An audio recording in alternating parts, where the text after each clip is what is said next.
Professional wrestling is the one true sport. Other sports have their share of intense, dramatic moments, but nothing can compare with professional wrestling.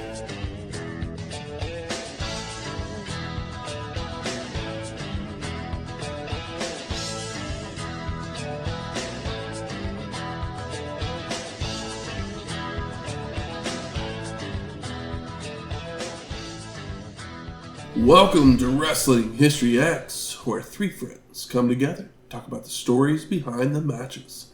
I'm Matt. I ain't first class, but I ain't white trash. That one took me a second. I'm Shane Matthews. Welcome to episode 300. Woo. Unforgiven in your house. Yeah. Cue the Metallica. I mean, there's no tagline here. Yep. We're just off the hip. That's what I think of is like, well, the movie, Clint Eastwood movie, or the Metallica song. That's what I think of when I hear Unforgiven. Yeah. And my brain tried to confuse the two because it's like, wait, I'm your Huckleberry. It's like, nope, that's Tombstone. Yeah, that's wrong movie completely. Yep. I'm your Chippy. Well, Val Kilmer, Clint Eastwood. Not really the exact same thing. So both handsome in different ways in their day. Mm-hmm. So this is the 21st in your house and inaugural Unforgiven, produced by the WWF. It would take place on April 26th, 1998, from the Greensboro Coliseum Complex in Greensboro, North Carolina, with an attendance of 21,427 people. Damn. I mean, Greensboro is a wrestling town, typically not one that was built by the WWF, but they're wrestling fans nonetheless, and they showed up. Damn right they did. Buy rate of 300,000. I don't know much about buy rates, but it was on the Wikipedia when I wrote down the top notes. But we are in North Carolina. Fuck yeah, we are. So Shane, go on a raise up. Did you do what you do? Well, yes. Here we are, back in the good old North Carolina. I almost said North Carolina State. The state of North Carolina. Yes. Greensboro, North Carolina, to be exact. The home of Unforgiven. So yes, I did what I do, and Oklahoma City stores do what they do when I try and acquire stuff, and a lot of times I can't find what I'm looking for, but this is what I sought out for, actually. I was just going to add something else to it because I couldn't find it the last time. But doing what I do, I jumped on the old Google machine and looked up what the fuck do people like in Oklahoma, good lord, in North Carolina. I brought a coconut cake before. It was pretty tasty.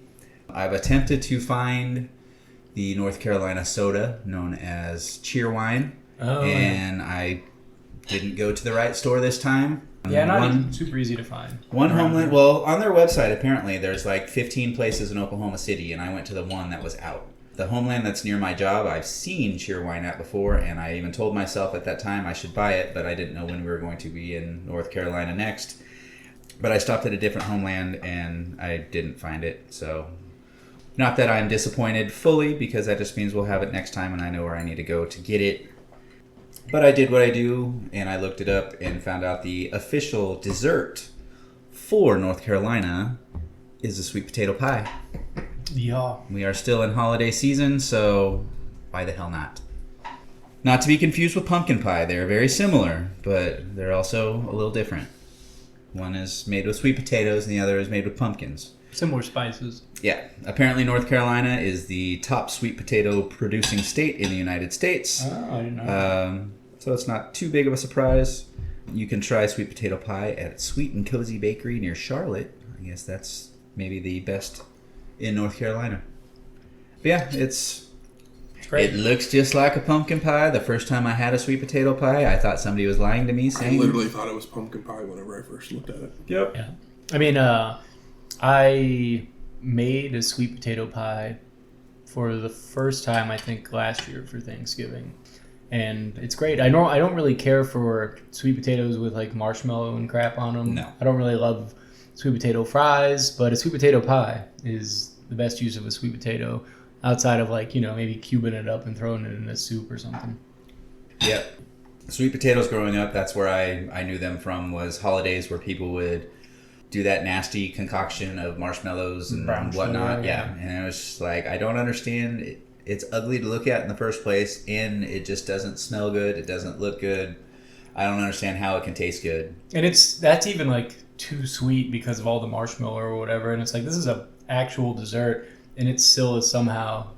I guess it's because it's made to be a dessert instead of like just piling stuff onto a sweet potato and like mixing it up. It's like, this is baked together. There's some thought put into this. Mm-hmm. Yeah, like the sweet potatoes, if I'm going to have them, I want them more on the savory side. Like a couple of our company restaurants have different ones that I really enjoy. You know, one has an ancho chili sauce, and it's got a little bit of cheese and Brussels sprouts with it, where it's delicious. The first time I had them where I actually liked them was at our sister restaurant, Iron Star, where it's just simple sliced sweet potatoes that are cooked up kind of almost like scallop potatoes, where they're layered with a little bit of salt, pepper, a little bit of Parmesan, some cream, and all that stuff, and then just slow baked to where it's this, you know, delicious, savory bite after bite after bite. I actually like to drizzle a little bit of balsamic on top of them because it just adds that little something extra. But yeah, sweet potato pie, you can't go wrong. No. You got your similar spices to the pumpkin pie, your nutmeg, your ginger, your cinnamon, your allspice, clove. I want to say the sweet potato pie might be just a little creamier. Yeah, I think it has a more of a cheesecake texture than a pumpkin pie, almost. I don't know. But a good sweet potato pie can beat an average pumpkin pie any day of the week. Here it says, sweet potato pie is usually made with fresh sweet potatoes that are roasted and steamed or steamed until tender and creamy. Pumpkin pie is often made with canned pumpkin puree. Yeah, I think it might be part of the reason that the sweet potato pie has an edge on it too. It's like, well, it is still fresher because like who's actually baking pumpkins and making a pie? Exactly. But I'll do what I do as well and take this little biteful in front of the microphone. There's going to be no noise being made from it other than maybe some mms to follow. But here we go. 1, 2, 3. Yep. No noise, just mmm. Very tasty. I Absolutely. don't think I've ever had a sweet potato pie. Oh, really? No. And so I was like, and originally I thought it was pumpkin pie, and I don't like pumpkin. And I was just like, well, I'll take a bite just to, you know, be like, okay, sure, fine. Surprise. And then I was just like, oh, wait. This is good. This is better, and I like it. I like this. You should give it a shot. You should make your own. You're a good cook. I bet you could make a mean one. Yeah, I probably could. Try it. Yeah. You bring the next one. Well, something that would happen right around the same time as Unforgiven, Dave Matthews Band would release their third album before these crowded streets the very next day. Is this the one with the song I like on it? It says Stay, Don't Drink the Water, Crush. What's the one where he says, like a doggy on a chain? What would you say? Yeah, well, That's from like the first. Okay. Yeah, that's the first one. I like that song a lot. I have a thing with when I was in high school, like when all of the seniors, I think, maybe when I was like a freshman, were obsessed with Dave Matthews. So I just heard people talking about Dave Matthews all the time. I knew who he was. I had a Dave Matthews CD, and I didn't really care for it. So I traded it to my friend back in the day of CDs for a 311 CD. And I kind of regret it because my friend became obsessed with Dave Matthews. He probably would have was bound to happen either way, but it was my fault.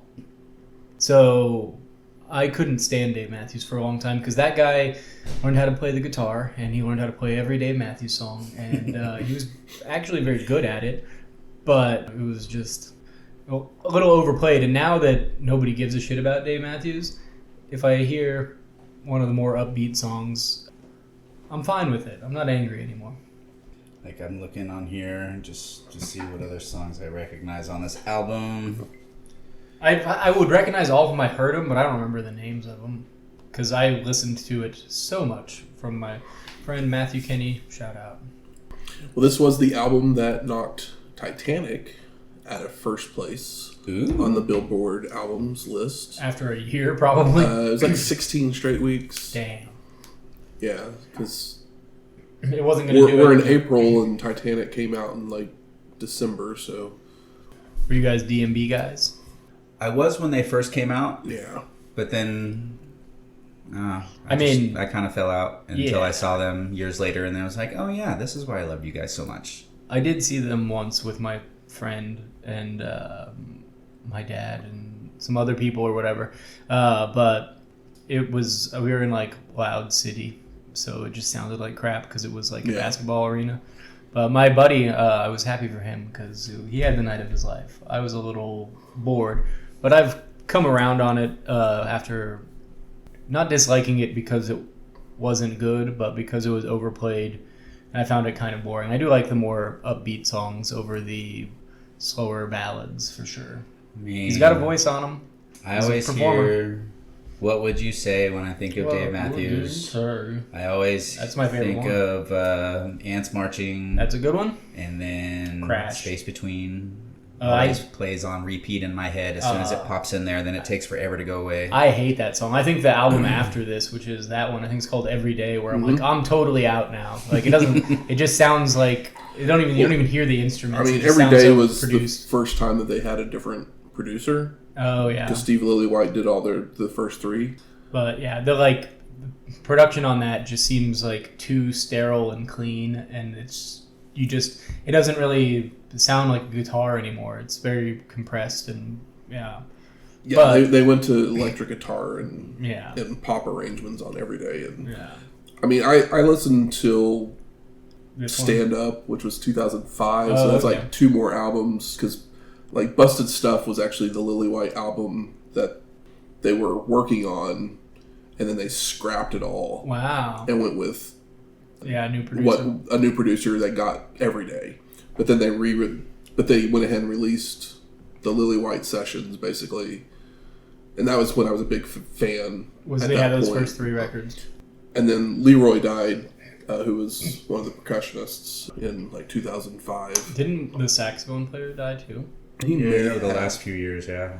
It's either saxophone or violin or something like that. Either way. But I really haven't listened. I haven't listened to them, any of their new stuff, in the last 10 years or so. No, I mean, I know no shade to Dave Matthews, but I could see there being a renaissance in the next handful of years because it was so big at one point, and it's just not a thing anybody's cared about for like a decade. I mean, there's still has huge amounts of fans. They still have a huge fan base that are dedicated to them. I mean, the bootlegs of their live stuff are out there.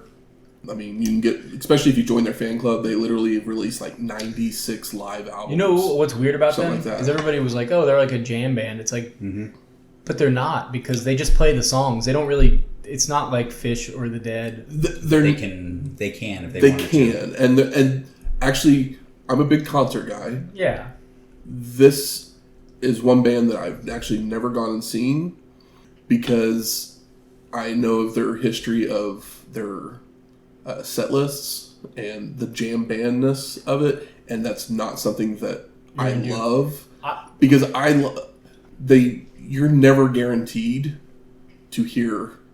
There's a good chance you're not going to hear one of the songs that you think you want to hear at a Dave Matthews Band because they change the set list every night. Yeah, I like that, but if I ever saw them in an open air venue, I would expect to have a jam band set list. But the thing I would say that in my experience with the one show I went to, that wasn't what it was. They played. But what year was it? Like maybe 2002. So I mean, they've really only had the 4 albums at that time. So I saw them in 2009, I think. At this point, they literally are like they can play the same venue like 4 days in a row and never play the same song. I mean, I was a huge Ween fan, and that was one of the benefits. But I was a huge fan, so it didn't matter what songs they played because I saw them like 5 or 6 times, and it got to the point where like I was waiting to hear songs that I hadn't heard. But if you're just a casual fan of Dave Matthews, you probably want a different thing. That first time you want to go, that first time you go, you want to hear the songs you want to hear. Yeah. Like, once you've been seeing them for, like, years and years and years, then you're like, oh, come on, play that song that I've never heard. Yeah. I mean, because I'm that way with Switchfoot. Like, there's shows where I'm just like, it'd be cool if they played this song because I've never heard them play it live. Yeah, my band like that is... I do that with food. Is the Melvins, who I've seen probably 10 times. But yeah, I'm always like, what's the set list going to be this time? Because they have a ton of records. And I love... Like, I'm at least familiar with all of the records, but when they pull out a favorite or a deep cut, it's always nice. But I'm predicting I could see a Dave Matthews, not a comeback, but a resurgence. Just like there's kids now. When I was a kid, like in high school, the lamest thing you could like was the Grateful Dead. And now all kids like the Grateful Dead that are like into music. And it's not like a weird or lame thing to be into, which is bizarre to me. Just wait till Nickelback has that resurgence. I don't think that'll happen. But I could see it happen for Dave Matthews, even though they do not sound like the Grateful Dead. Creed just went on tour. And but that's a thing where it's like, oh, the people our age that we wouldn't have Nickelback without Creed, so it's very possible we could be seeing a second coming. Yeah, give it another 5 years or so. Yeah, they've made all these different Spider-Man movies, so it's Chad Kroger sitting out there somewhere trying to write a new theme song. That might be the only song by Nickelback or Chad Kroger that I kind of like, even though I know it's bad. Maybe it's just that Spider-Man 2 rules, so it's fine. Well, also, Happy New Year, everyone. Happy New Year. Here, let's have a little clink. Little bubbly clink here. 2025. Weird. That's right. Sure. Hope you're getting over your hangover from last night. Yeah, hair of the dog.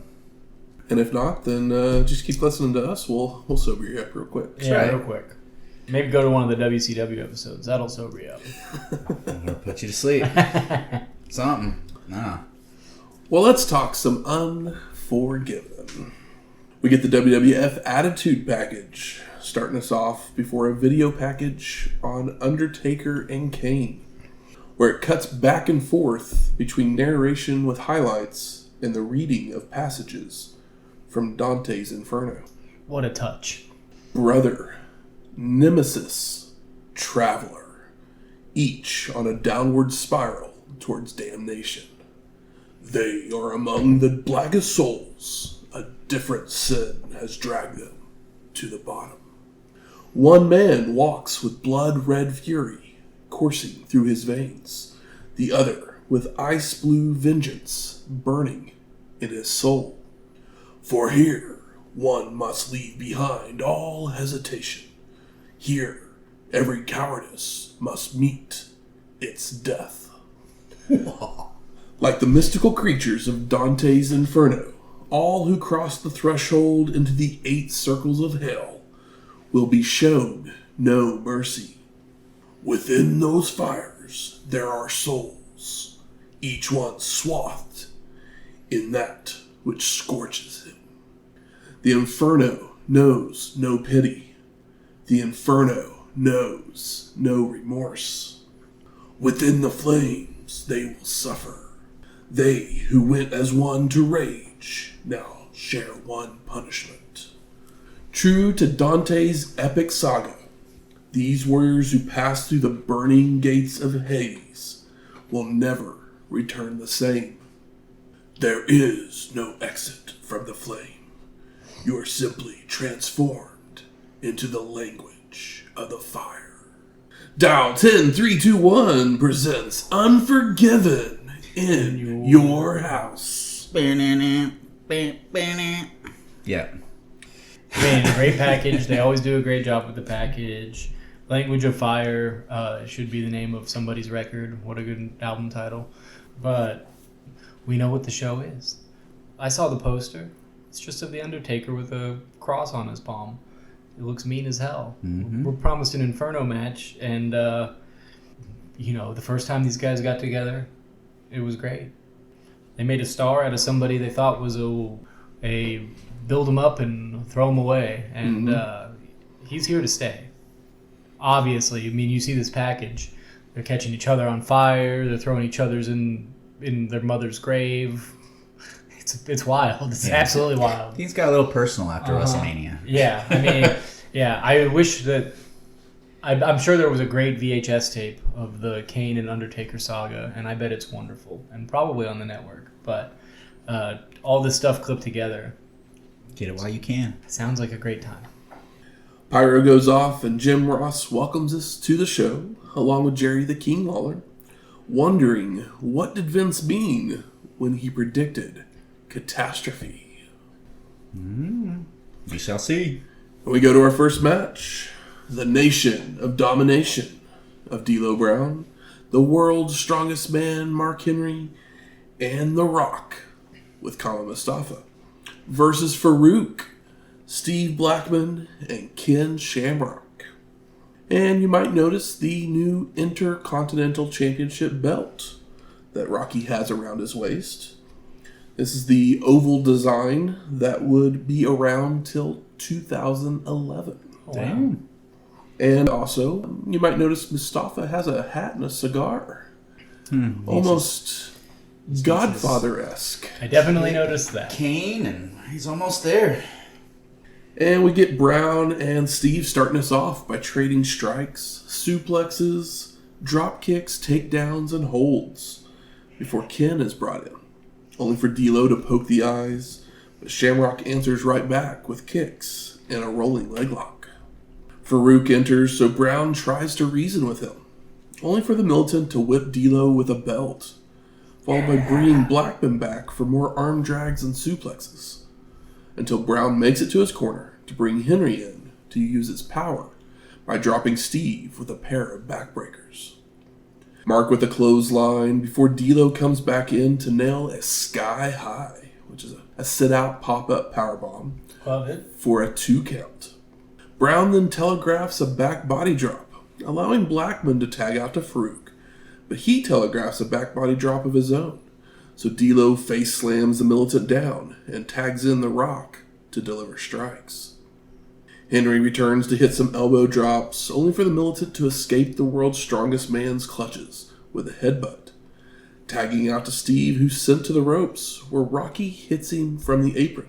Rocky sucks. Sending Blackman stumbling into a power slam. And don't forget, this might be The Rock, resembling The Rock that we remember, but he's still a heel, and people don't forget it. He's not the coolest heel in the world yet. Brown comes in to keep the attack with a body slam and a second rope elbow drop. Rock with kicks and a turnbuckle smash. Mark with strikes and a hammer drop, followed by Rocky delivering a not-so-electrifying elbow drop. D'Lo continues with a backbreaker and heads up top, but he misses a moonsault, allowing Steve to make the crawl for the hot tag. Perfect moonsault, by the way. Man really took it on the face.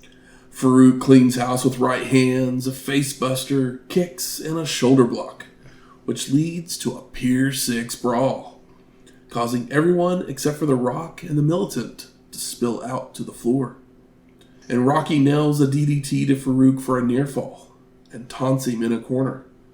But he misses a clothesline for the militant to respond with a Dominator for the pin and the win.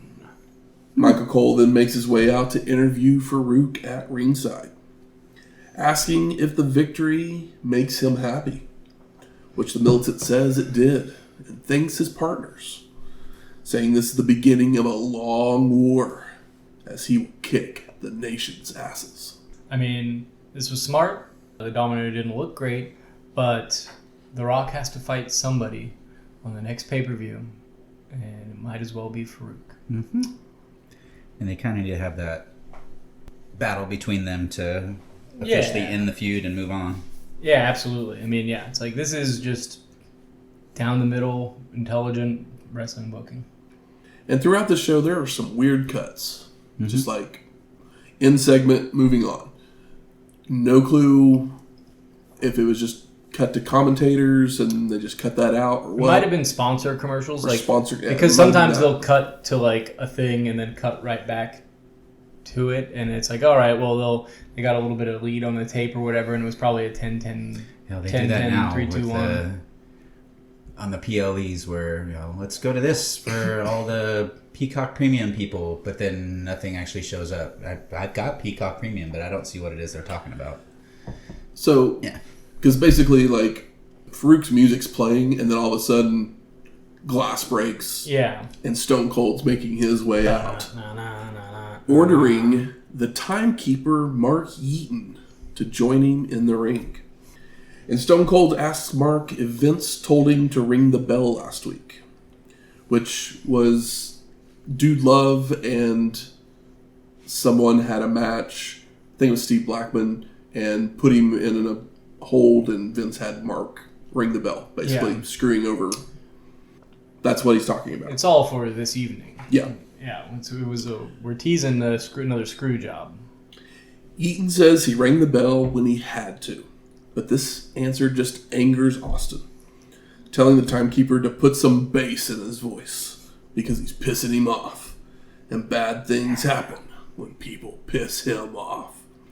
Austin then promises to beat McMahon's ass up and down the aisles if he screws him. Then he will do the same to Mark if he's involved. Stone Cold finally lets Yeaton return to his seat before saying he doesn't mind if Dude Love beats him, but he will whip the ass of anyone who screws him. And that's the bottom line, because Stone Cold said so. Blue-collar babyface. I'm not afraid to lose, but if I lose, it needs to be fair. Yep. And if I lose and it's not fair, I'm taking everybody's ass down with me. Exactly. I also like that 1998 apparently is the first year that we get a Yeet in WWE. So. Sorry, a Yeaton. Yeaton. We then cut to a shark cage lowering to ringside, followed by footage from WrestleMania, where we see Owen beating up Triple H when Chyna would throw powder in the eyes of Sergeant Slaughter, allowing her to escape the handcuffs and help Helmsley win the match. And as I was doing research, I found that Sarge was inducted into the Wrestling Observer Newsletter Hall of Fame in 2023, and I don't think I mentioned that back when he re-emerged. Okay. So, wanted to give him his props. Absolutely. So we go to our second match. Triple H with Chyna versus Owen Hart for the WWF European Championship. And the champion came out first. Foreshadowing. And Slaughter decided that he would lock up Chyna in a shark cage high above the ring to keep her from interfering in the match. I mean, we saw what happened last pay-per-view. This all makes sense. And Sarge comes out with a large chain, telling Chyna to get into the cage. But she hesitates. So Hunter tests the cell first, only for Slaughter to just shove her into it and close the door. Owen then attacks from behind, where they brawl up the aisle, throwing Triple H into the cage and hitting a suplex on the floor. But once they're in the ring, the cage starts to raise high up into the air, while Hart clotheslines Hunter right back out to the other side, tossing him into the announce table and dropping him on a guardrail. Now back in the ring, Owen hits a backbreaker, stomps, chops, and a turnbuckle smashes. But Triple H rallies with a hot shot, strikes, a leaping knee, before delivering some turnbuckle smashes of his own, followed by a vertical suplex and a knee drop for a 2 count. And Hunter continues the attack with an atomic drop and a clothesline for a near fall, as we see Chyna trying to bend the bars of the cage, followed by Triple H applying a dragon sleeper. Yeah, I was like, what is that called again? And I wrote skull end because it looks like that was like that's the guy in New Japan. Oh, okay. That's the name of his move, but I guess it's just a dragon sleeper. When Chyna was pulling at the bars, I was like, they're not going to RoboCop, are they? Remember Combat? What was it? Capital Combat. Like, they're not going to do that. This is WWF. They're not that stupid, right? But we'll see what happens. Chyna then pulls a file out of her boot and begins to work at the bars, only to drop it as Hart pulls Triple H over with a sunset flip for a 2 count. But Hunter responds with more strikes, a swinging neck breaker, and goes back to the Dragon Sleeper. Chyna tries to bend the bars once more as Owen breaks loose a few more times, only for Triple H to counter by throwing Hart into several turnbuckles and a face buster, and a face breaker for a near fall, followed by returning to the Dragon Sleeper. Owen escapes once again to nail multiple suplexes, an enziguri, atomic drop, spinning wheel kick, a pile driver, and heads to the top for a flying elbow for the pin. And no! Hart notices that Chyna has bent the bars enough to escape to the outside, and she's dangling from the cage. I mean, yeah, this was... I was very nervous. Yeah, this was pretty wild. And then I was like, is she going to drop down? Is she going to drop down? Yeah, I was waiting, thinking that she was going to drop and he was going to catch her, or I didn't know what the fuck was going to happen. I mean, that's not what happens, No. but I think that would have been the cooler thing to happen. But this is still fun stuff. Hunter attacks from behind, sending Owen to the floor, following out to roll him in. But Hart kicks the ropes into the crotch of Triple H as he enters, getting him all hung up in the ropes. And Owen goes out to try and grab Chyna, only for her to pull herself back up out of reach. So Hart returns to the ring to hit a DDT and lock in the sharpshooter. The cage then begins to lower, allowing Chyna to put her feet on the floor, with Slaughter and officials would stop her from interfering, while we see that Road Dogg is off at the controls of the cage. I mean, at least they showed it. We've had issues with this in the past.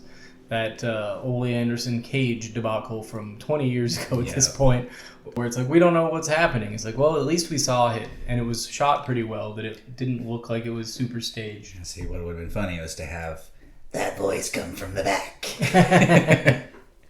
The distraction allows Hunter to recover to attack from behind, going for his finisher, but Owen reverses it into a catapult into the ring post. So Hart hits a pedigree of his own, making the cover, when X-Pac would run in and clock Hart with a fire extinguisher, with Triple H rolling on top for the pin and the win. I mean, fun stuff. Michael Cole would then interview Owen, calling it another devastating loss, asking if DX has his number, with Hart screaming out, "Enough is enough! I've had it up to here! This bullshit has to stop, and things have to change." Did you guys see the sign early in the match that says Playboy needs Chyna? I didn't. There was a sign, and I was like, I don't think she's done it yet, but she does do it, right? Yeah. Oh. Yeah, we're still a good year or more away from that, I think. Yeah, well, she hasn't had a chin shaved yet. And JR apologizes for Owen's language, calling him delirious, before announcing a record attendance for Greensboro and reminiscing about old events at the Coliseum. I mean, Greensboro was a big wrestling town at one point, and obviously still is, but yeah, kind of wild that they got the attendance record. Howard Fink then introduces Mr. NWA Jim Cornette, who comes out to call the fans ugly and stupid, not believing that they think the Rock and Roll Express is the greatest team.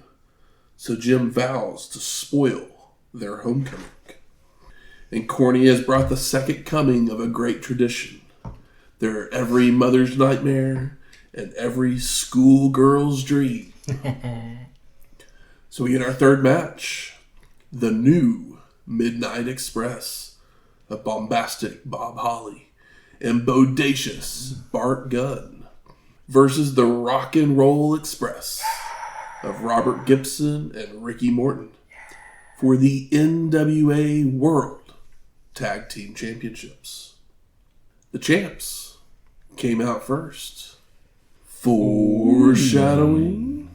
And I also have to point out, the Rock and Roll Express came out to the Rockers music, and I did not like that. Yes, they did. At all. I think that Yeah, it was probably one of those things where it's like they're not going to play. It's not a network thing. It's not networking. They're not going to give them, because when they came out, people were just playing like normal licensed music.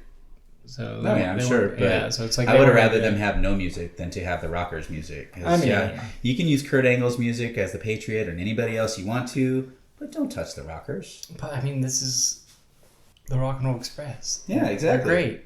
Just play generic rock and roll music. Don't play the Rockers theme. That's taken. If you're gonna play anything, you own the rights to the Midnight Express music. Just play the old Midnight Express music for them. I mean, I would have loved that. Vince ain't paying for it. No.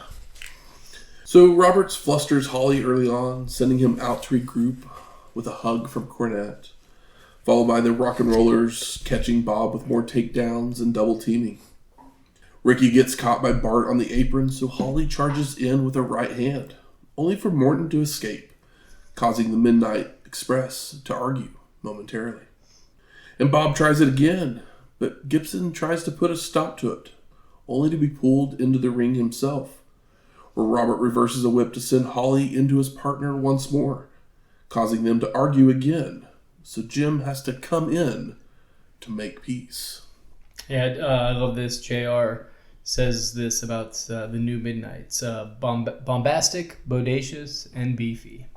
Because this is the chunkiest Cornette we've seen at this point. He looks great now.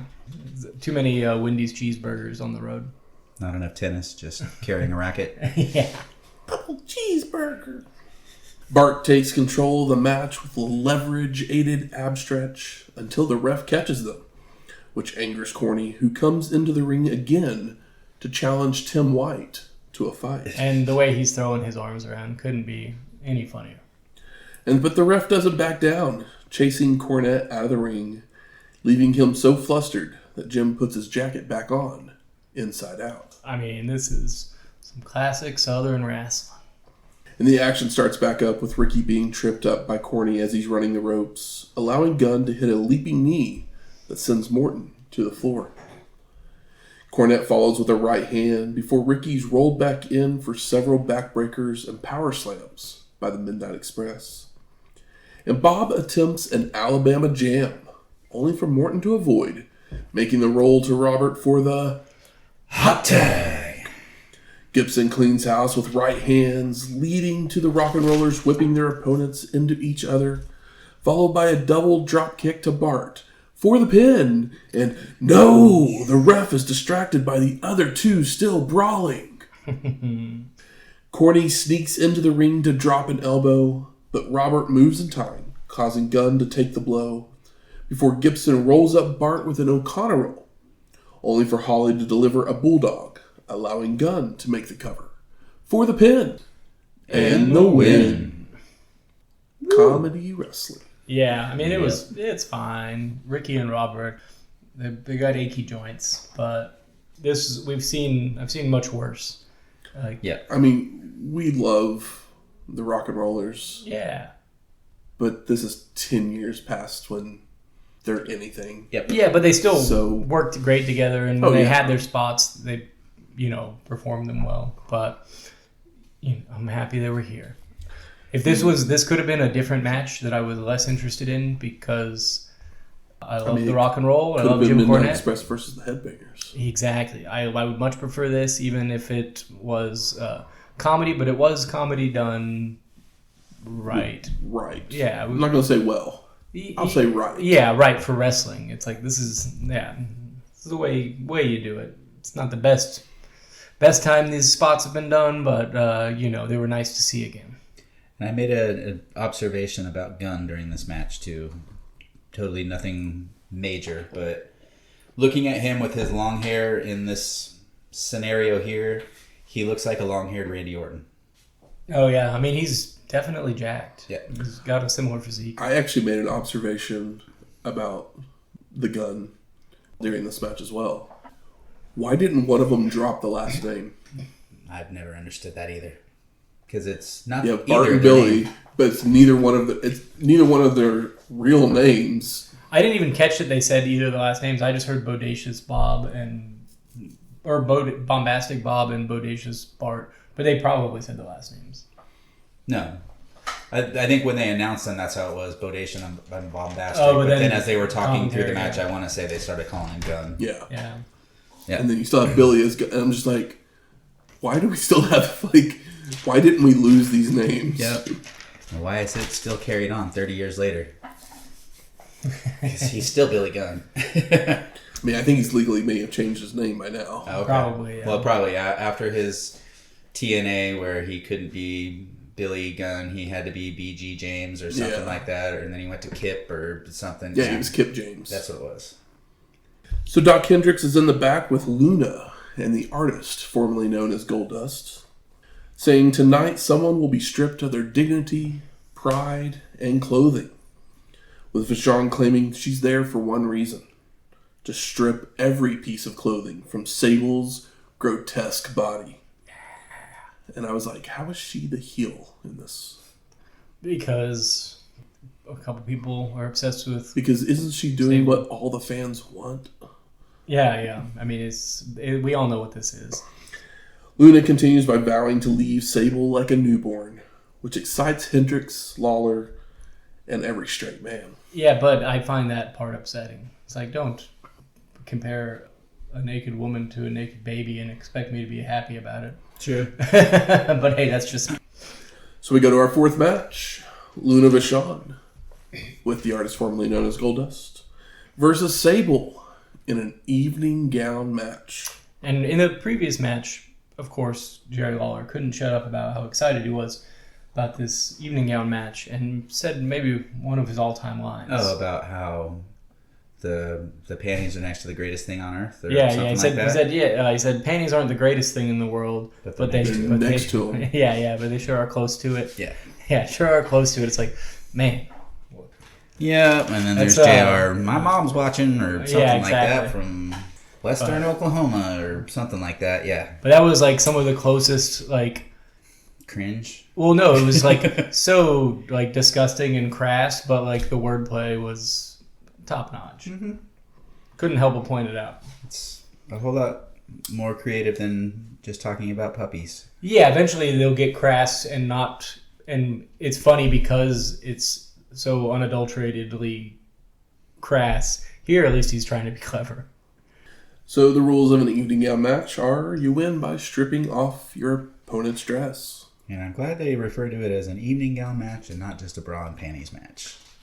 Oh, yeah. It eventually becomes.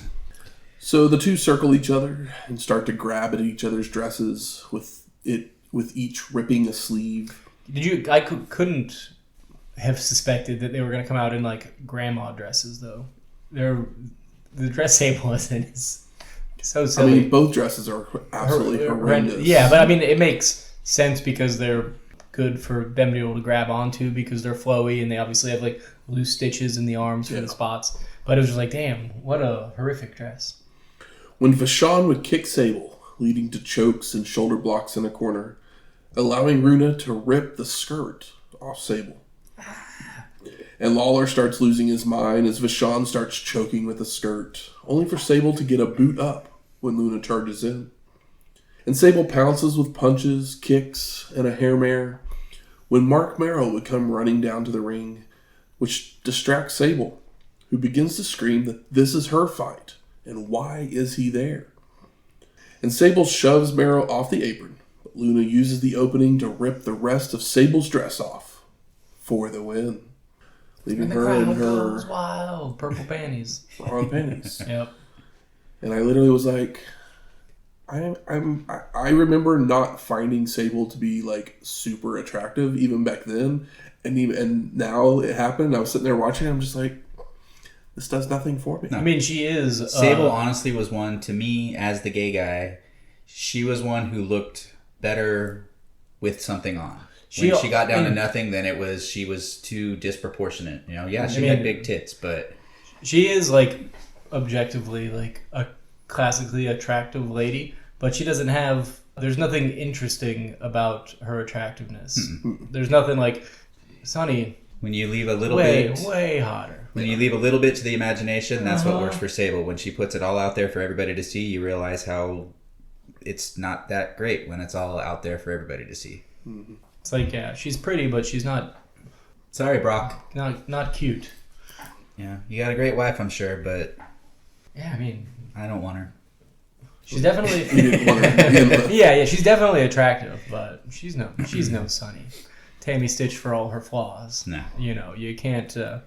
There's no flaw in her game here in 98, 95, 96. She looks great.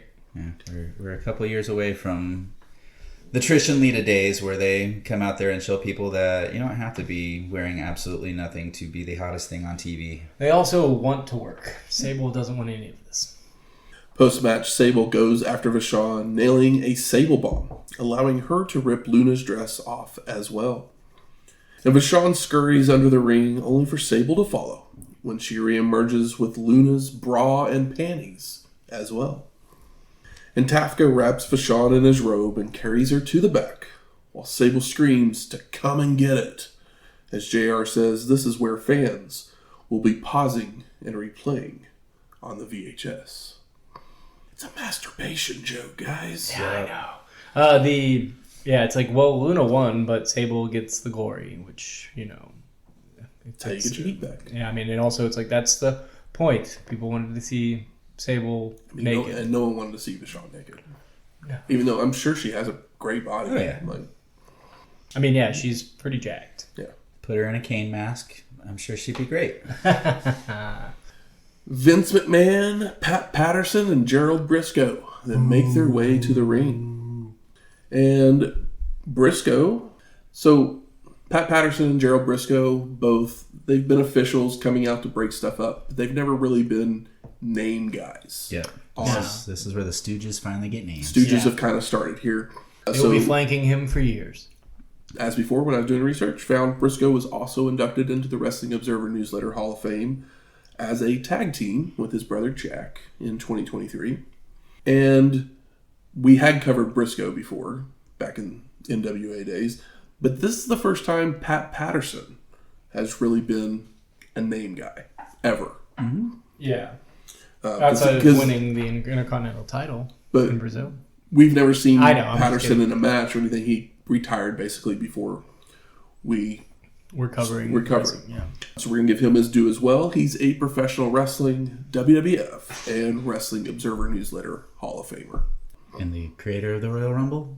Wasn't it his idea, or is that something different? Yeah, I think he did come up with the idea. Yeah, he definitely booked the good ones, essentially. Yeah. Like, he was kind of the mastermind behind it. Whether he created it or not, I'm not positive, but he was the one that put it together to become the thing that it ended up being. And he was the first openly gay wrestler. We should also acknowledge that as well. May have gotten in some trouble over the years for that, but hey, he's a trailblazer. Nonetheless.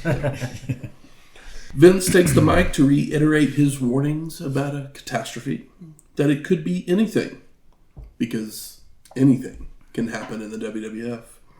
And McMahon continues that there is speculation that I'm here to screw Austin out of the title. But the real reason is because North Carolina is his birthplace. I mean, I just assumed it was because WWF's in town, that you own the company, so that's why you're there. I could have or should have made McMahon witches. Damn it. Vince returns to the screw job theory, saying the thought of it is beneath his dignity. However, if Stone Cold screws Stone Cold, McMahon isn't responsible. Wonderful stuff. And while they leave to the back, we see Kevin Kelly's speaking with Sable, who's donned a robe at this point, on the Superstar line. But the King does accuse Kelly of drooling. Not Kevin. He's a married man. So we go to our fifth match. The New Age Outlaws of Road Dogg Jesse James and Badass Billy Gunn versus the Legion of Doom 2000 of Road Warrior Hawk and Road Warrior Animal, with Sonny for the WWF World Tag Team Championships. And Road Dogg eats up all the mic time. Sonny says nothing at the beginning or the end of this match. I cried a little bit. Road Dogg cuts the music and introduces a special guest. Former University of North Carolina head coach, Dean Smith, with Gunn bringing out a blow-up doll in a UNC shirt. He's a Hall of Fame basketball coach. Yeah. Just in case you didn't know. Gotcha. I picked it up that he was obviously a well-loved coach, but classic heel bit. James continues that every time they face the Legion of Doom, the Outlaws are on top, and the Road Warriors are on bottom. And that's not his sexual preference. Before going into the full introduction, ladies and gentlemen, boys and girls, children of all ages, D-Generation X proudly brings to you the World Wrestling Federation Tag Team Champions of the World, Road Dogg Jesse James, Badass Billy Gunn, the New Age Outlaws. And if you're not down with that, suck it. We're gonna hear so many suck it's in the coming years that I'm already over it almost. What a Mike Smith. He's good for one thing. Yeah. And it's memorable. I was like, wait, no, it was Dean Smith. Yeah. I mean, this is a thing that everybody remembers, and people love Road Dogg to this day because he's so wonderful on the mic, but he did not get the in-ring skills that some other members of his family have been blessed with. And he probably did not get the same amount of money thrown at him that a certain Mr. Buffer got for speaking in the same tone. No, and honestly... I thought you were going to go, he didn't get the same amount of money as the other members of his family. I was like, no, he made way more money than the rest of his family. No, just the other Mike Smith. But I mean, Buffer, this is more entertaining than Buffer. Oh, yeah. Buffer is so overrated. Yep. Buffer doesn't even do just main events anymore. Now he does, like, second hour starting matches. Well, I mean, they gave him, like, an extra 10 grand. Second main event. They gave him an extra 10 grand. Is it the second or is it the first? That's true. I mean, they easily gave him, like, an extra 5 or 10 grand to do that for Goldberg because they're pushing Goldberg. It's like he got overpaid for that, but they thought it mattered. And he didn't even mess it up. Yeah. So our match gets going as Animal hits Gunn with shoulder blocks, shoulder tackles, and clotheslines before James comes in to help his partner, trying for a double back body drop, only for the Road Warrior to deliver a double face buster. Hawk comes in with a power slam on Road Dogg and a fist drop before throwing him headfirst into Badass's pistol. Hawk brings Billy in with a slingshot to nail a backdrop and a shoulder breaker, followed by Animal coming in for another power slam before running the Outlaws into each other. Legion of Doom then sets up for the Doomsday device, which Ross calls the Devastation device. I know. Oops. Only for Gunn to make the save by chop blocking Animal from behind, leading to the Outlaws working over the Road Warrior's leg, using frequent tags, grapevines, leg bars, and even wrapping it around the post. And Billy delivers a not-so-famouser. Yeah, JR calls it the rocker dropper. Continuing the punishment as the Outlaws use ref distractions and double teaming, until Animal blocks a pile driver with a dragon screw leg whip, allowing him to make the crawl for the hot tag. Hawk cleans house with kicks, clotheslines, and right hands, leading to everybody brawling, when Badass is knocked out to the floor, while Hawk body slams Road Dogg and heads up top for a splash, making the cover, but the ref is getting Animal out of the ring. So Gunn whacks Hawk with the tag belt from behind, allowing James to roll over on top for the pin. And no, the Road Warrior kicks out. Billy then tosses the belt to Road Dogg before holding Hawk, only for the Road Warrior to duck, causing Gunn to get nailed, sending him out to the floor, followed by Hawk delivering a bridging German suplex for the pin and the win. And no, but the ref awards the belts to the Outlaws, saying the Road Warrior's shoulder was down. I mean, if you look at the tape, it's a not-so-bridging German suplex. But, bit of a cop-out. They didn't want to kill LOD, so they pulled a dusty finish. Post-match, DX comes out to celebrate with the Outlaws while Hawk screams at the ref. And the Road Warriors have had enough, and they attack Jack Owen, Yep. hitting the Doomsday device on him, which brings out more officials to stretcher the ref out. And they show a different angle multiple times, pointing out that Doan was looking at Hawk's shoulders and not James. And he could only see one of those shoulders and not the one that was off the mat on the other side. Yeah. So, bad reffing. I mean, they covered the angle for sure. It's just something you got to do it in wrestling, especially American wrestling. But And the Hawk look, I just can't get behind it. oh yeah, He doesn't look like Hawk. No.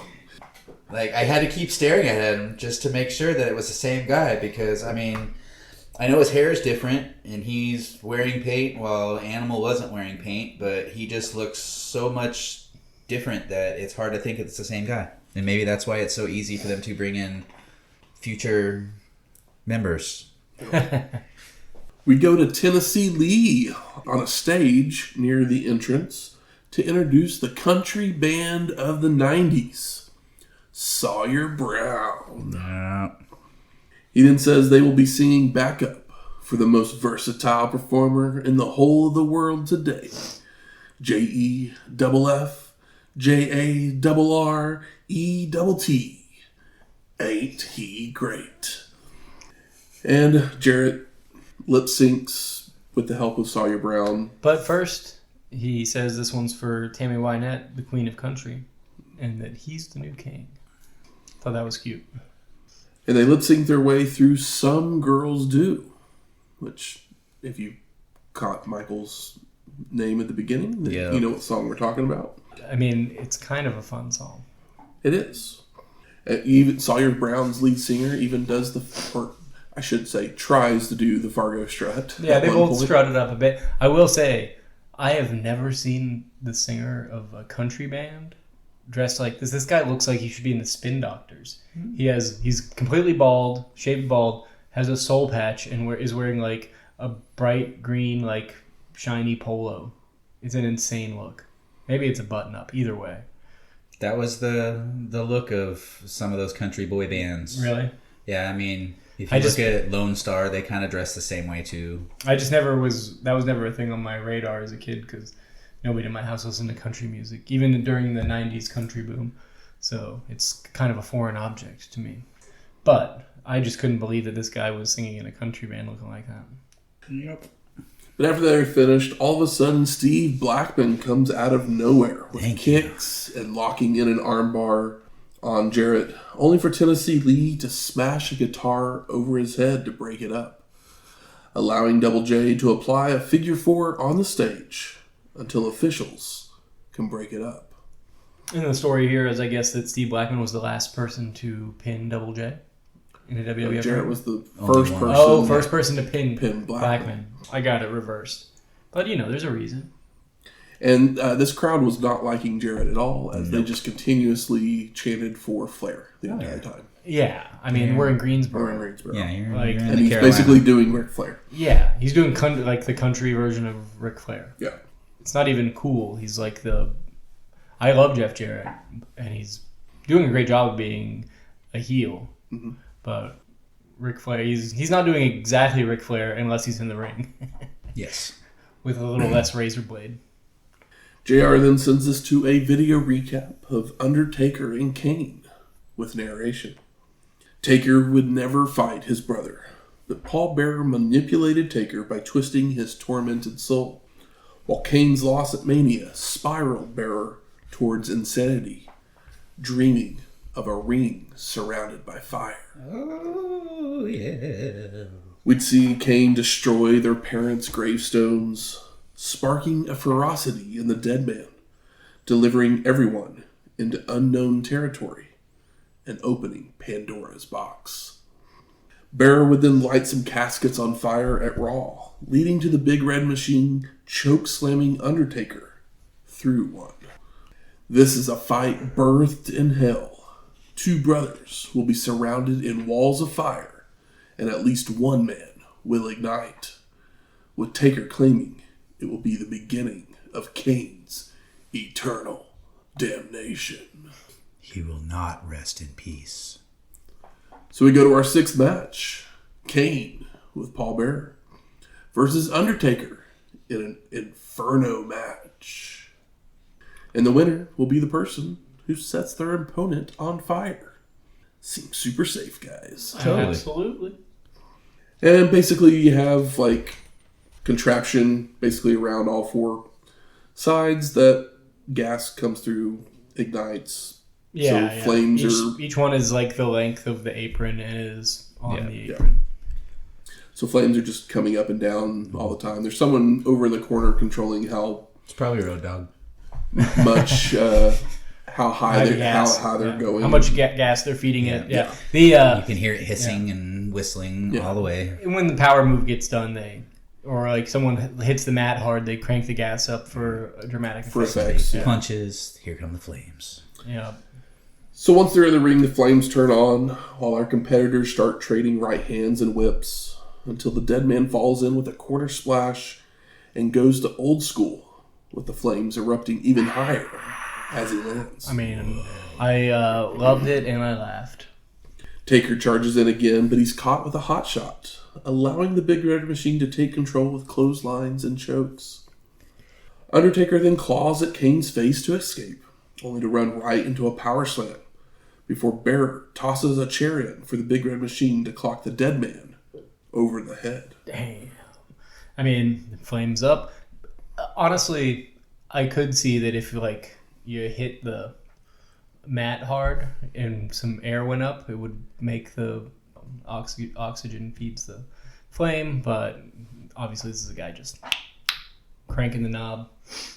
I mean, Shoot him a little from bit. what they've said, there wasn't a whole lot of oxygen going on in that No, ring. we'll see after this match. JR and the King are very sweaty boys. Yeah. Paul Bearer's constantly And drying his face off. Yeah, it's funny. It's like, during this match, the 3 people closest to the flames that aren't in the ring are The 3 most portly out men. of shape.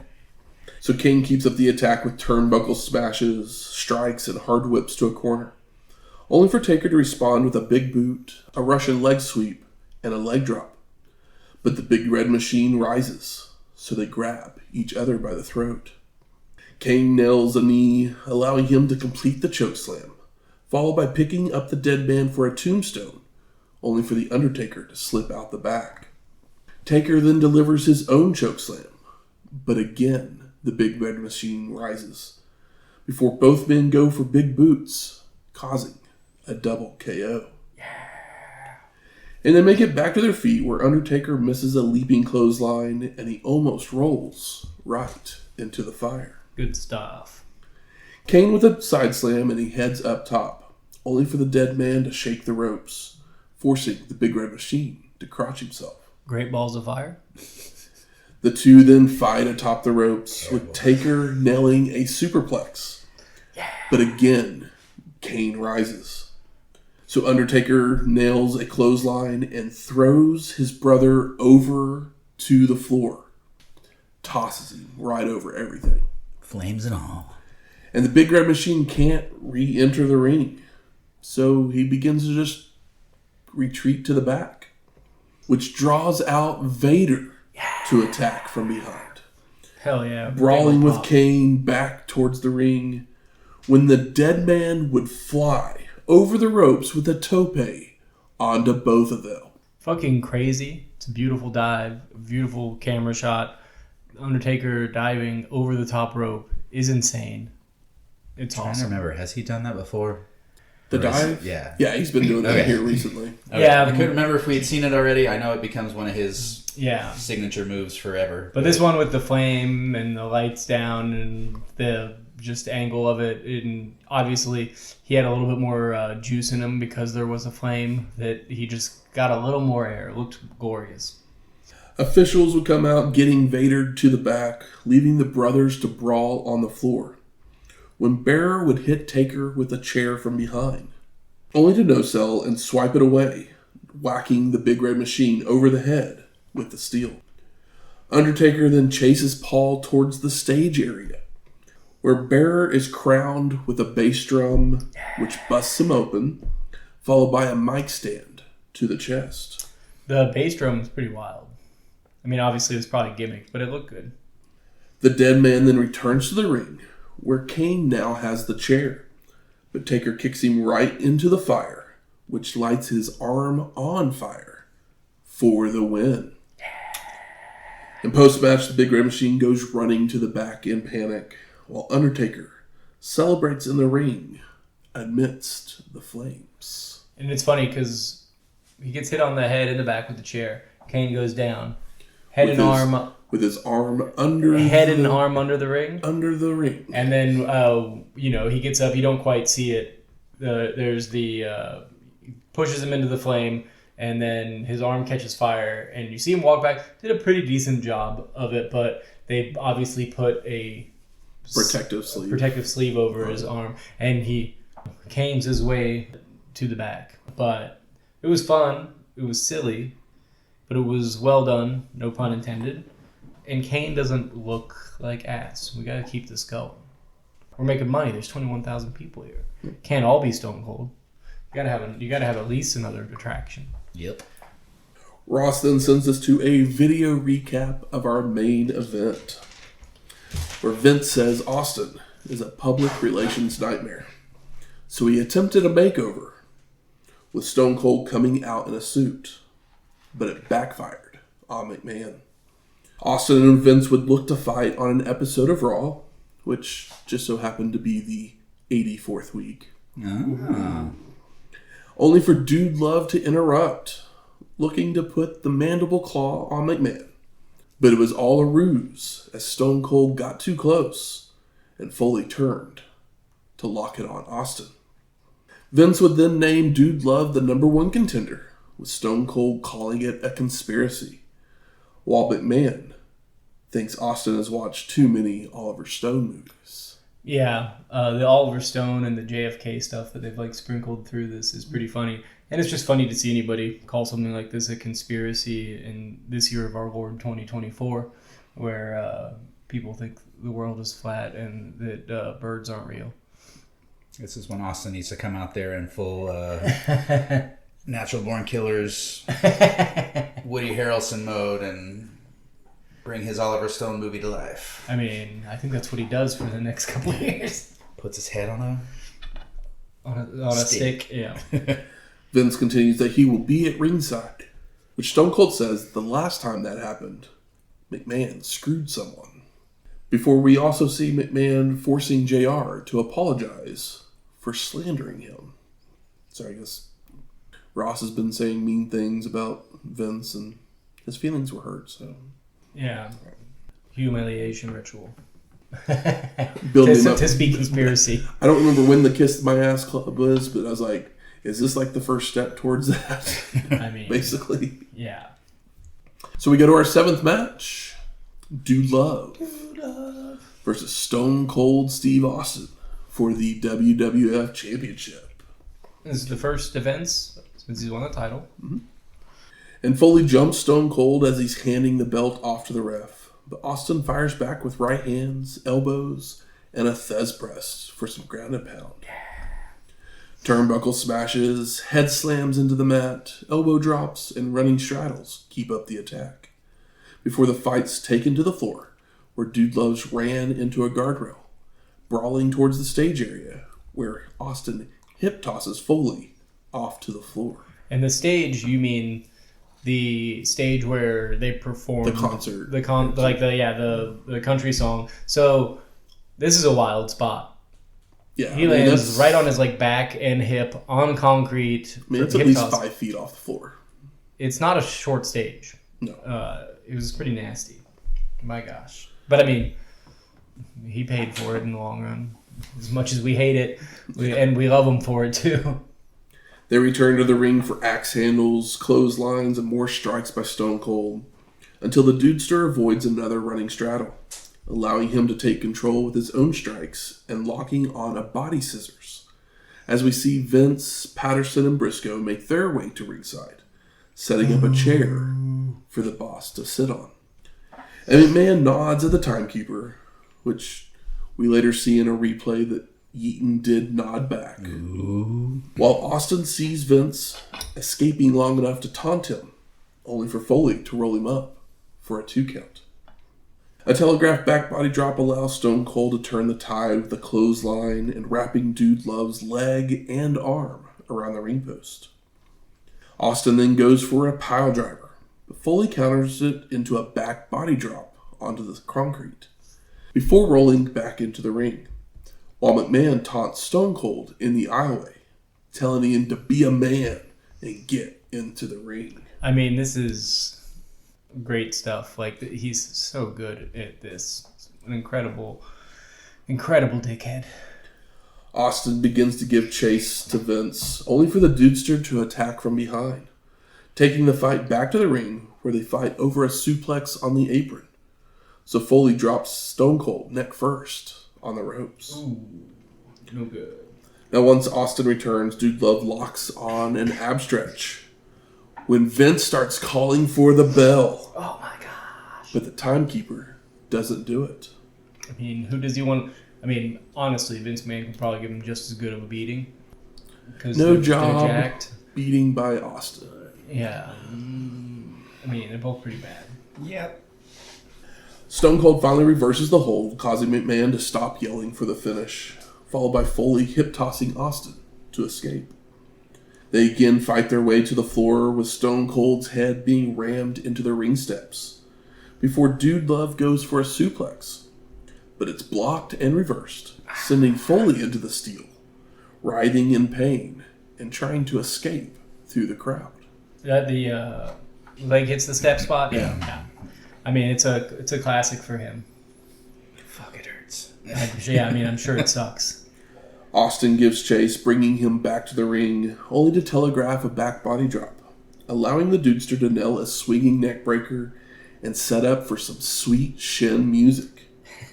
It's But always funny. Stone Cold blocks it, spinning him around, with Foley then going for a clothesline, which Austin ducks, only for the ref to then take the blow. Ref bomb. Dude Love then blocks a stunner and applies the mandible claw, with Vince trying to revive the ref, to no avail.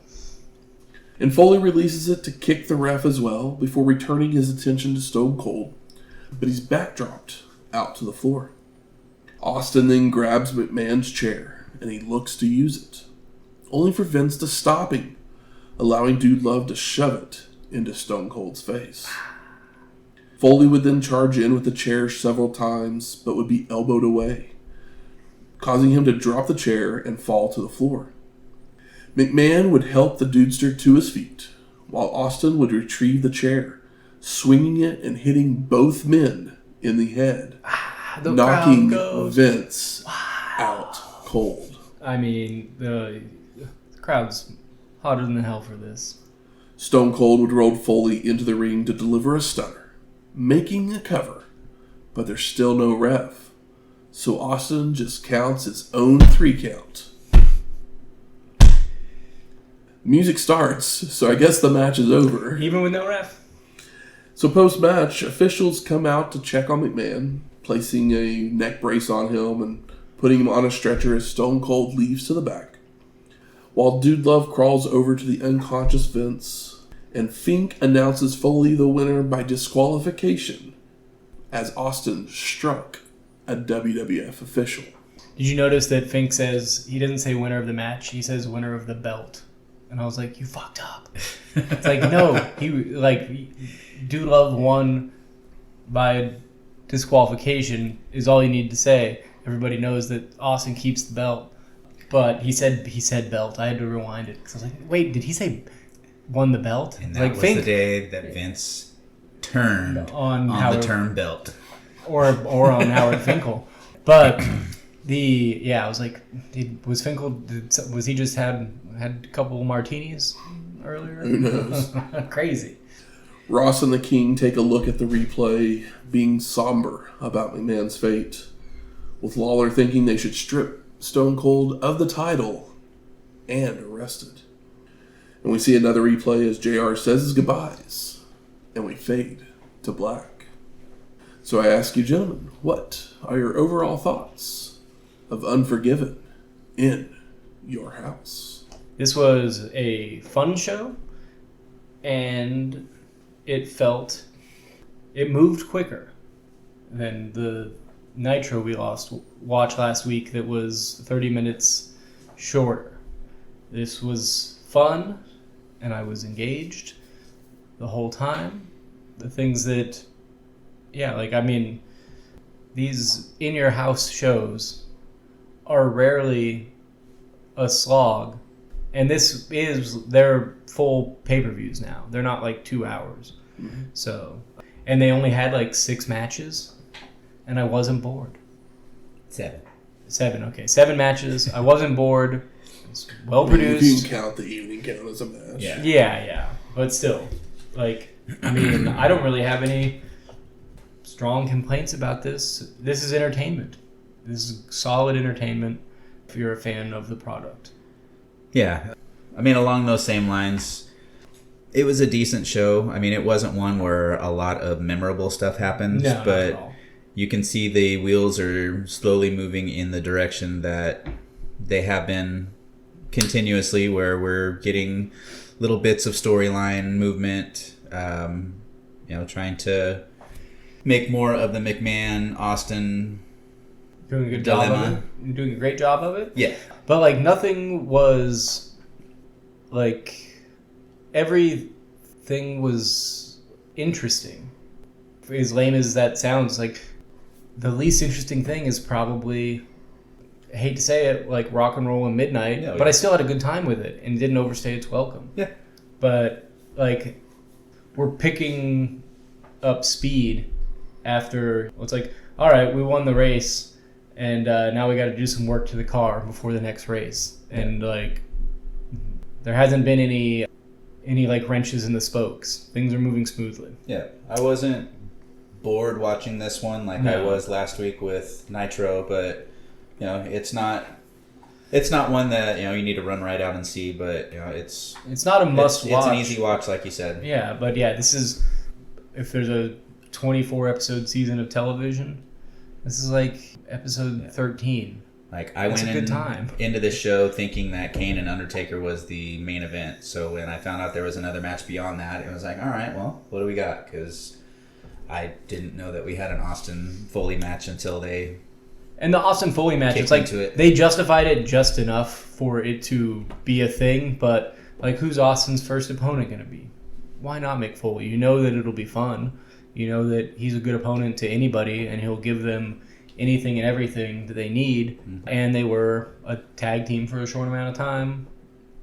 He is, a great first defense on this run. I didn't mention this before because it wasn't relevant to the match, but the reason Foley is now a heel is during that cage match that they had with the Outlaws when Funk was chained up by the throat and everything. They handcuffed Mankind.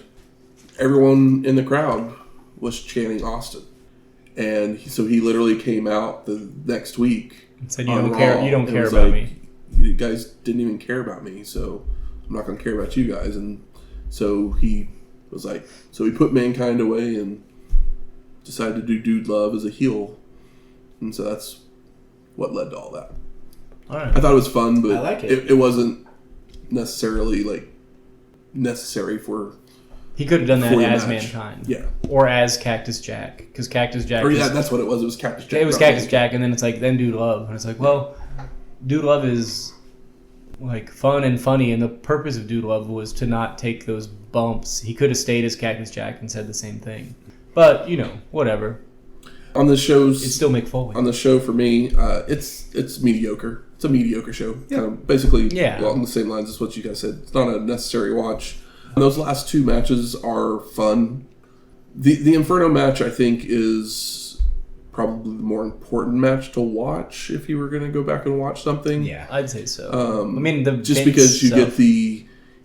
If you've ever watched an Undertaker clips at all, you've seen him dive over the fire. It's an incredible It's the match spot, that happens. Yeah. And also him doing his pose amidst the flames at the end. That's also something that's shown all the Yeah, time. we didn't say that, but it's incredible. It looks great. Yep. So both those things are very, very cool. When he comes up to the ring, like on his entrance, he gets up to the like corner steps, and they hit the fog machine, like just concentrated behind him, and he looks like fucking Batman. It's awesome.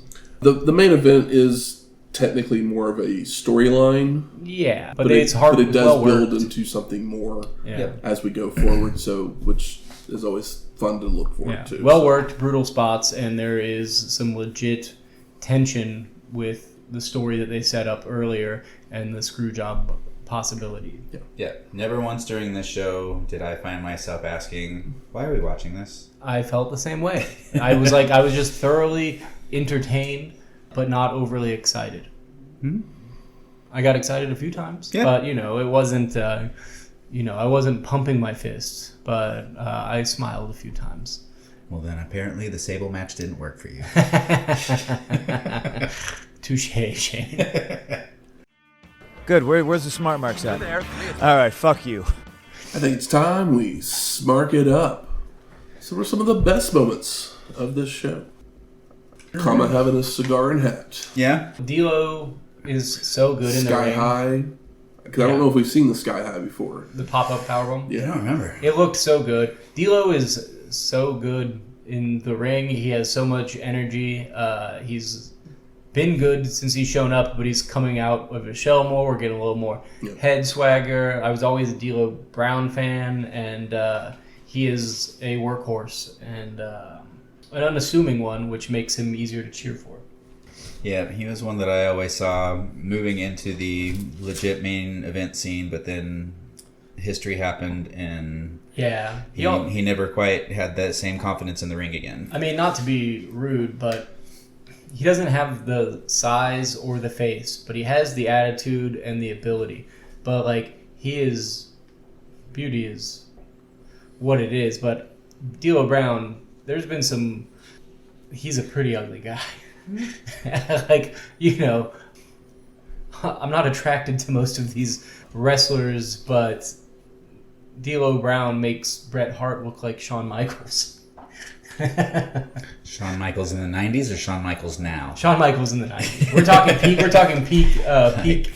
Pretty boy or kicked by a horse? No. We're talking like the best version of each guy. Gotcha. Like, at their best. Yeah, it's still the deal. I wish Owen Hart would have got a little more, because this was he's great. I mean, that match was more focused on Chyna in the shark cage than it was on And what I was think in the ring, and that's what hurt that match. Yep. But it was fun, and I had a good time. But I always have this thing where when two guys are in the ring that I know can go, if anything gets in the way of it, I kind of get annoyed. But this is after the fact, because while I was watching it, I had a great time. But just like the previous one, it's like, if I could just get Owen Hart and Hunter Hearst Helmsley to have a clean match, and it's like, well, this isn't New Japan. This is American wrestling. That's not how it works. Yeah. It's not. You gotta have your slop to make it look real. It's not played as sport here, the way that they do it in Japan most of the time. So that's not what it's about. And that's not how wrestling's really ever quite worked. That's just me. Got the full... That's just a taste thing. Corny in the ref. Loved it. Of course I loved it. You guys all know I'm a corny stan. And Tim White looked great. He did such a good job. I was proud, happy, and excited about it. It's like Jim Cornette's doing this goofy, terrible punches or whatever, and Tim White just goes straight into like old school boxing stance and looks like he knows what he's doing, and like throws a couple that like look nice, and it was so much more funny because of how much like energy he put into it, and he really sold it well. Absolutely. We get the full intro for the New Age Outlaws. Absolutely. Yeah, good stuff. Vader's back. I mean, Vader. I didn't remember him returning at this spot, so that was that was fun to see. Or wait, what are we on right now? Best. Oh, best. I mean, that's my most surprising.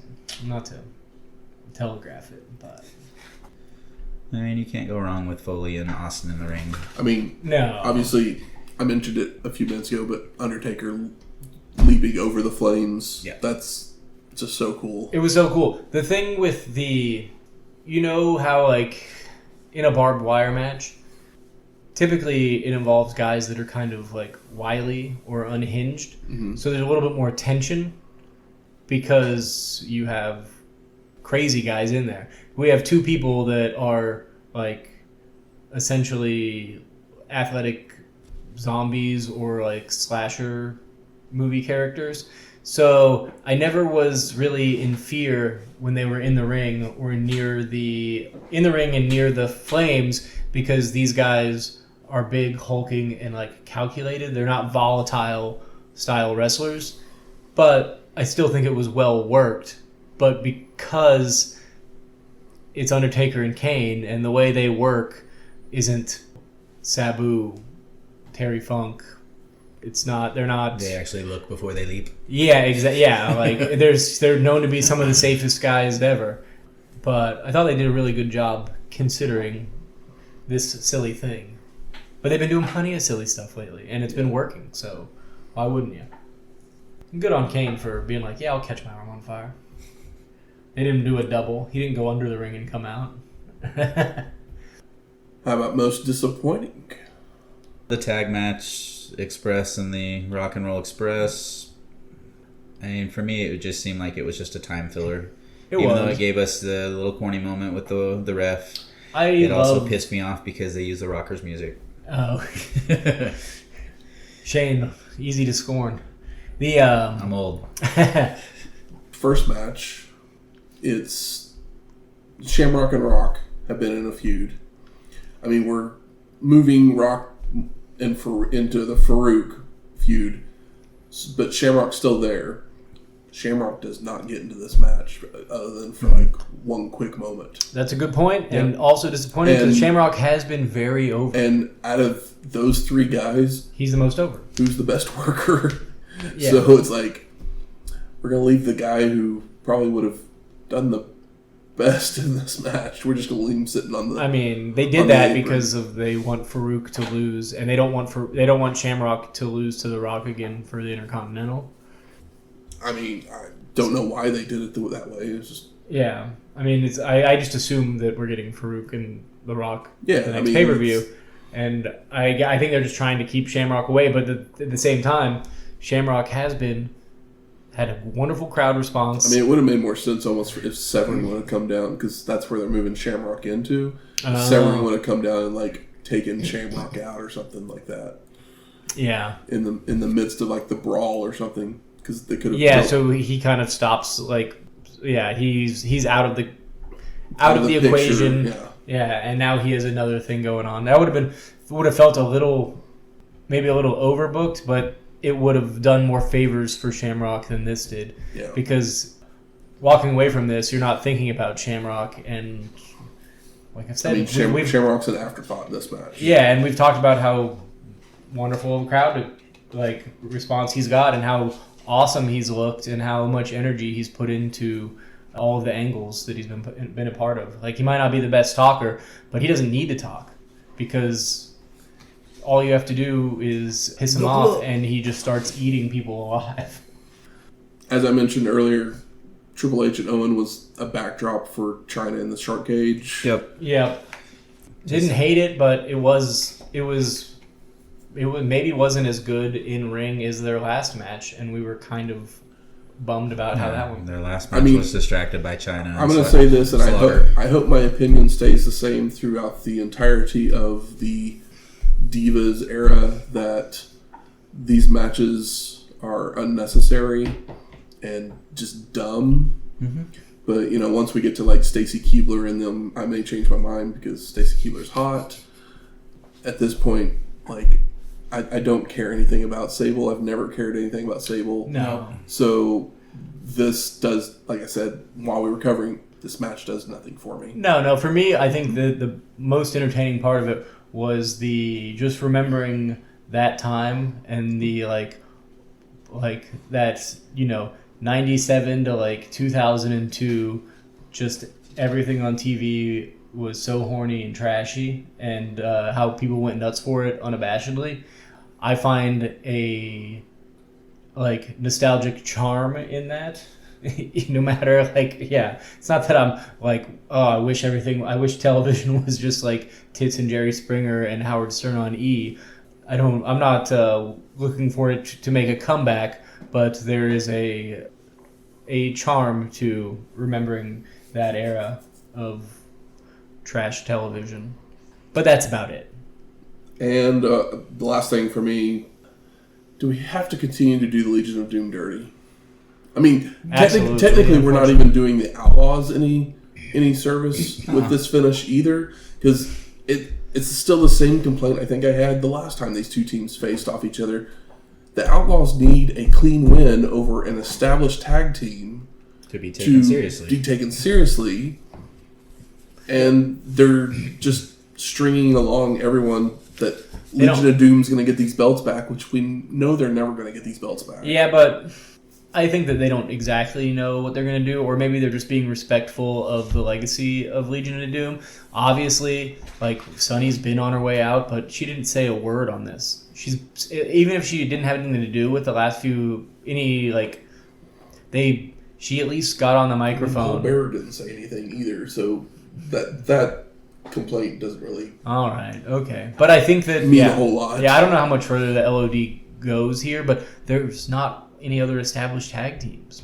I guess they could beat the Headbangers, but they can do that on television. I mean, that's why you had two NWA teams wrestling on the show. No other featured Federation tags. It's also the reason that the New Age Outlaws hold the belts for 5 years. I mean, it'll be Mark Henry and D-Lo tagging here soon, because we'll have the DX versus the Nation feud starting up here soon. Godfather will be driving the hoe train here soon. Yeah, so. and Val Venus will show up sooner or later. Yep. He's got a few more videos to record. Yeah. So he's got to finish out his contract with Vivid. Do y'all have anything disappointing? Because I kind of... No, I think we covered most of it. How about Best Performer? I'm going to go Undertaker. Because 200-degree heat, no oxygen, and then to do that leap, keep that match somewhat entertaining when you can't really do a whole lot. Yeah, it's when you're cut off at the knees and you're just all right, well, what can we do? They did it about as good as those two guys could do in the WWF. Yeah, I mean, I thought Austin and Dude Love was compelling, but they didn't have a spot. I mean, maybe Vince just for taking that crazy chair shot. Yeah, but he's a maniac. We all know that. I mean, the Undertaker taking the headshot is almost more impressive, because we might not necessarily agree with his politics, but he's not a maniac. Vince McMahon's a maniac. Trying to think. I don't think anybody had a poor performance on the show. I'll give it to whoever controlled the flames. Oh yeah, I would love that job, but I assume it was a guy that had something to do with setting it up. That was controlling. A crew member or some sort. They showed him at one point sitting next to the timekeeper. You don't want to give was it Paul Eaton or whatever his name was? All he did was go nod. Yeah, he was kind of wide-eyed and kept his mouth closed. If he had turned and when Vince was yelling at him, maybe flipped him off or something, that would have been fun. I might have given it to him then. But and also Kane caught his arm on fire. Yeah. But Undertaker did the dive. The dive is much more impressive than that. Yeah. I wouldn't want to do the dive. I'd probably, considering I'm not particularly athletic, I'd probably get my arm caught on fire before the dive. But, I'd be worried that, I would miss the dive and I would fall right into the flames. Yeah. Or just break my neck. That too. And how about most surprising? I mean, you mentioned Vader. I mean, it's Vader and then rock and roll, but the NWA stuff has been being used. So, in hindsight, I think Vader was, because it's a bigger pop. And I love Vader. I just fucking love Vader so damn much. Honestly, I thought it was great to see him. I thought we had seen the last of him, to be honest. Yeah, I didn't know if he was gonna come back. It's always a bummer because like I've always wanted more for Vader and Bam Bam, and Vader had a more successful career all around. But I love both guys a lot, so I'm always happy to see them. I actually forgot this when we were doing best, but I'll just name it my best, my most surprising. Owen's had enough, guys, Oh, yeah. and it's time for a change. I mean, That's right. I'm into that. Oh, brother. I always love it's one of my favorite sayings out of any like wrestling saying that was not like the most popular ones. Yeah. Change it up. Yeah. It's to the point. Owen might be a trickster behind the scenes, but he knows how to get to the point on the mic. Yep. And much like his brother, now he said bullshit on live TV. Yeah, JR apologizing. I was like, guys, you had a bra and panties match. This guy can't say bullshit. Yeah. The The person fuck are you sitting talking next to you about? talk about how panties are With next to the best thing with on her earth. boobs basically hanging out all Yeah. over the place. Yeah. Wild. Making their way to the ring, It's trivia time. Uh-oh. This week the category is What Happened When? What happened when? So I will give you a show. You will give me the main event. Okay. 5 points if you get it without multiple choice. 3 if you do with. The show is Heat Wave 1995. Oh my god. What was the main event? Heat Wave. Is that ECW? Yeah, it's definitely ECW. I promise you that. I'll give you that one, Shane. Heat Wave 95? Oh, shit. So long ago. I mean, I'm willing to go straight to multiple choice because I don't feel comfortable throwing points away. Yeah. But Shane, if you want to guess, go I ahead. think I'm behind in points, so... All right, let's go to multiple choice. Your options are Cactus Jack versus Sandman for the ECW World Heavyweight Championship in a barbed wire match. The Gangstas of Mustafa Saeed and New Jack versus Public Enemy of Rocco Rock and Johnny Grunge. The Gangstas versus Public Enemy in a steel cage match. Oh my god. Or The Gangstas versus Public Enemy in a stretcher match. Jesus. Holy Fuck. shit. So our options... What was the Cactus first one? versus Sandman Cactus in a Sandman. barbed wire match. And 3 different... A gangsters. regular Gangstas Public Enemy match. Cage. A steel cage match. Or a stretcher match. All 3 for the title? No titles On any of those 3? on any of those 3. I'm going to say, Shane, stretcher. that is incorrect. Okay. Public Enemy Steel Cage. That is correct. Oh, it was gonna go Steel Cage. You put 3 of them on there. It would have been crazy if it was Sandman and Cactus Jack. They literally had those 3 matches back to back to back on shows. Yeah, it makes sense. Because they were feuding. Yeah, they know who everybody asked for. All 1,500 people at the 2,300 arena asked for. But us at home here in the 2020s, Never wanted it. we'd had enough by that point. But we're at a good round number, being episode 300. Mm-hmm. So let's have a score update. Yeah. How about my ass kick? I got Shane at 16 points. 16? And I have Michael at 25 points. See? That's maybe the only time I've had a decent lead. I wouldn't call it a solid lead because sometimes these points are so willy-nilly. Yeah.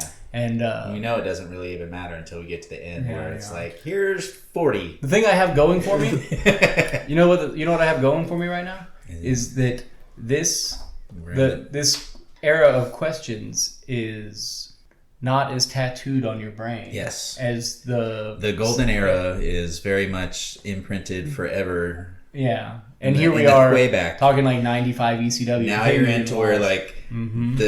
the smoke and everything has affected the memory. It's like over the even if we years. watched it more recently, it's as much as we like doing the show, it's never going to be as important to you when I was in the moving formative into my years own of attitude watching era in life while watching the shit that we're watching now. Yeah. And So. the points are kind of like whose line it is anyway. They don't really matter. No, it's all for fun. Next week, WrestlePalooza 1998. If that's not a ECW show, what is? That's right. Heatwave. Heatwave is famously ECW.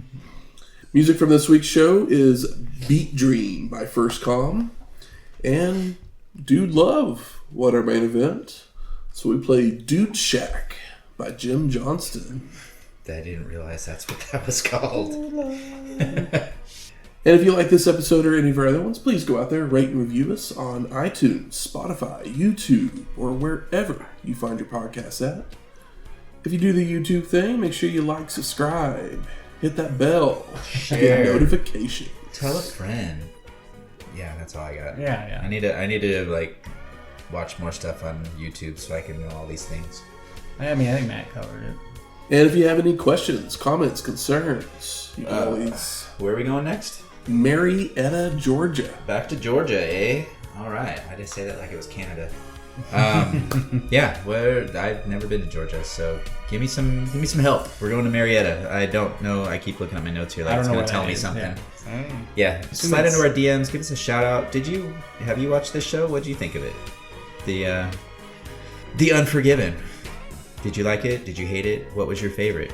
Were you pissed that the Rock and Roll Express got the Rockers music? I love Get the my things hopes that- up, thinking that it's going to be Marty Jannetty and possibly the return of Al Snow. And no, we get Ricky and Robert. I love the things that change gets mad about. Hey, old man at the table. I mean, here. I'm not mad at you for being mad about it. It's just funny. I don't swerve when I drive, but I got a lot of damn gray in my beard, damn it. But you can do any of those things through email at WrestlingHistoryX@gmail.com or find us on X at WrestlingHistoX. That's Wrestling HISTO. X. We'll talk to you next week. Laters, dude love.